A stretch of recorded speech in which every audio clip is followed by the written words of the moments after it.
Damodara devotional ఛానల్కు స్వాగతం. మాఘపురాణం 6వ అధ్యాయం కప్ప రూపమును విడిచిన శ్రీ పూర్వ కథ. నిన్న మనం తెలుసుకున్న దానికి కంటిన్యూషన్ అండి. ఈరోజు నిన్న చూసుకుంటే గౌతమ మహర్షి అతని శిష్యులతో కూడి కృష్ణానది ఒడ్డున మాఘ స్నానమును ఆచరించి కుక్క 3 ప్రదక్షిణలు చేసిన వెంటనే తన నిజ స్వరూపాన్ని అంటే కళింగరాజుగా మారిన సన్నివేశాన్ని, అదేవిధంగా కప్ప ఒక దేవ కన్యలాగా మారిపోయింది. ఇప్పుడు ఆవిడ వృత్తాంతాన్ని మనం చూద్దాం. మునిశ్రేష్ఠ, నా వృత్తాంతమును తెలియజేయుదును వినండి అని చెప్పి ఇలా చెప్తున్నది. నా జన్మస్థానం గోదావరి నది సమీపంన ఉన్న ఒక కుగ్రామము. ఇక్కడ పేర్లు గమనించండి. నా తండ్రి పేరు హరిశర్మ, నా పేరు మంజుల. నన్ను నా తండ్రి కావేరీ తీరవాసియగు జ్ఞానానందుడు అనే వారికిచ్చి పెళ్లి చేశాడు. అతడు దైవభక్తుడు, జ్ఞాని, నిగర్వి అంటే గర్వం అన్నది అసలు లేనివాడు, మంచివాడు అని.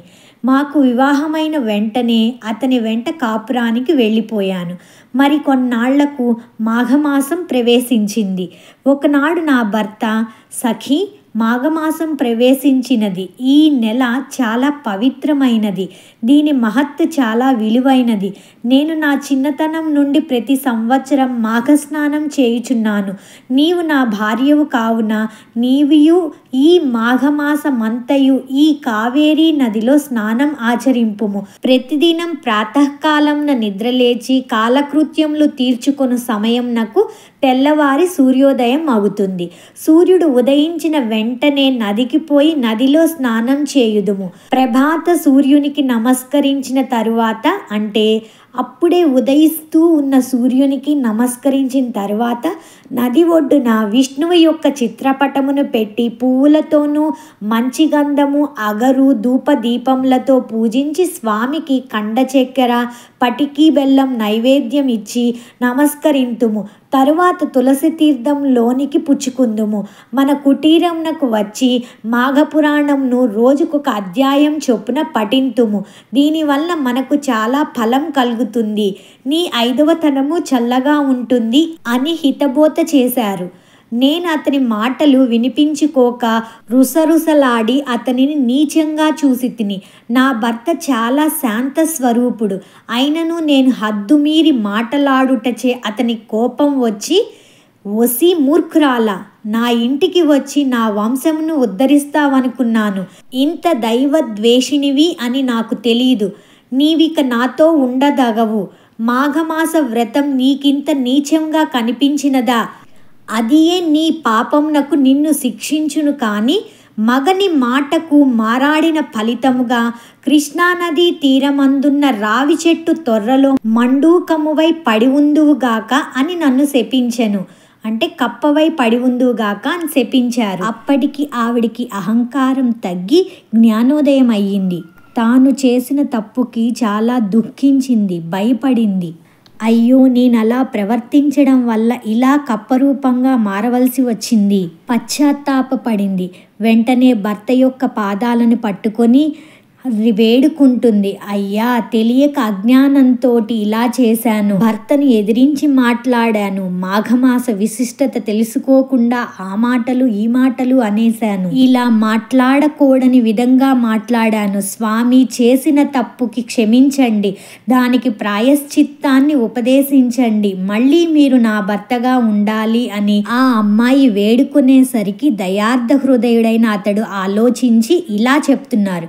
ఓ మంజుల, భార్యామణి, చెప్తాను విను.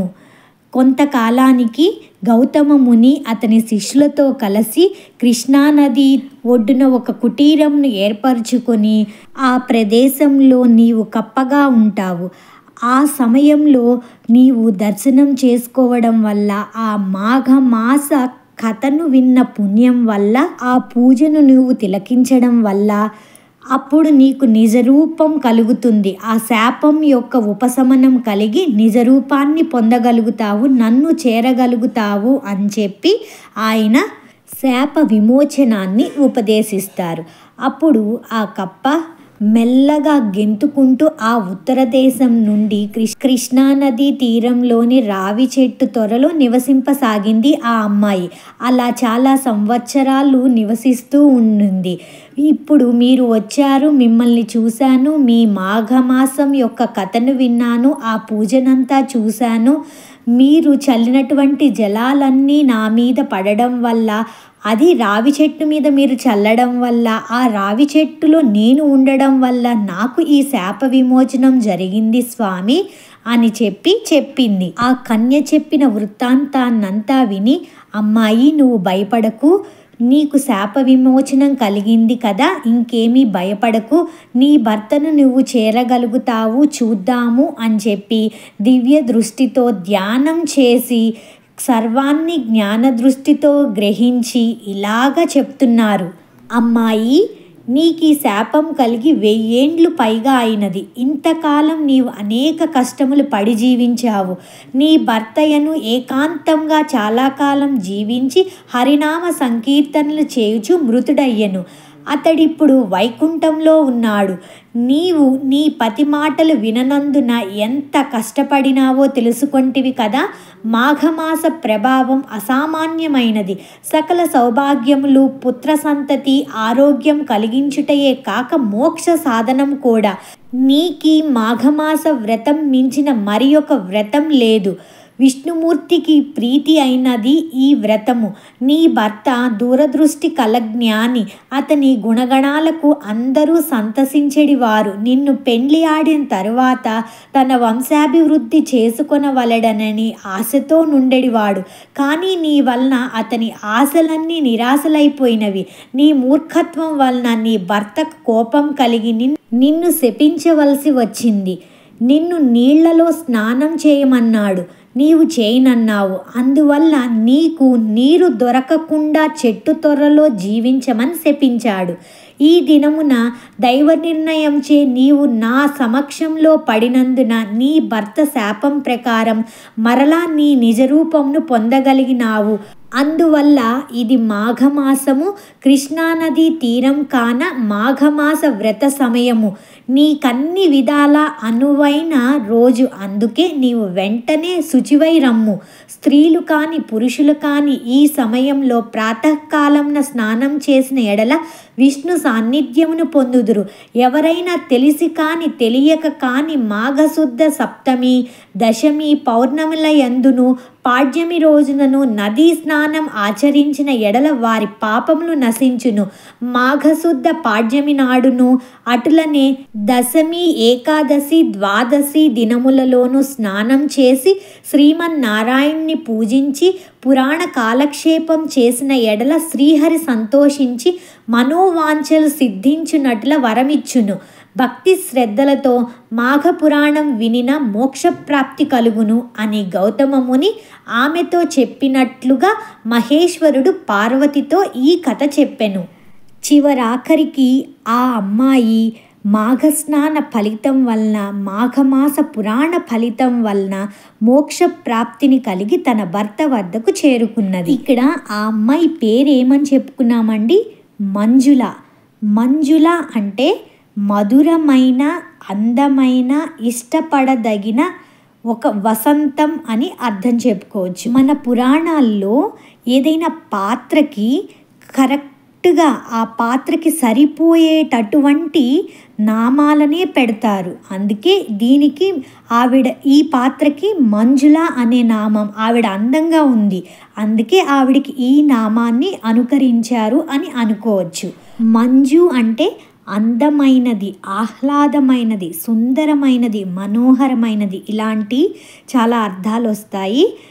మంజుల, ఇలా అంటే చిన్న లేక యువ అన్న మీనింగ్ వస్తుందన్నమాట. అందుకే మంజుల అని ఆ పాత్రకి పేరు పెట్టారు అనుకోవచ్చు. అలాగే భర్త పేరు ఏమని పెట్టారు? జ్ఞానానందుడు. చూడండి అక్కడ జ్ఞాన ప్లస్ ఆనందుడు, జ్ఞానానందుడు. ఆయన చాలా జ్ఞానం కలిగిన వాడు. అదే కాకుండా చాలా శాంత స్వరూపుడు. మనకి స్టోరీలో కూడా వస్తుంది, చూసారా అండి? నేను అతని మాటలు వినిపించుకోక రుసరుసలాడి అతన్ని నీచంగా చూచితిని. నా భర్త చాలా శాంత స్వరూపుడు అని చెప్తుంది కదా, అదనమాట. అథ మాఘమాస మాహాత్మ్యే షష్టోధ్యాయ సమాప్తః. ఈ వీడియో చూస్తున్న వాళ్ళు ఎవరైనా సబ్స్క్రైబ్ చేసుకోకపోతే సబ్స్క్రైబ్ చేసుకోండి, లైక్ చేయండి, షేర్ చేయండి, సపోర్ట్ చేయండి. సర్వం శ్రీకృష్ణార్పణమస్తు.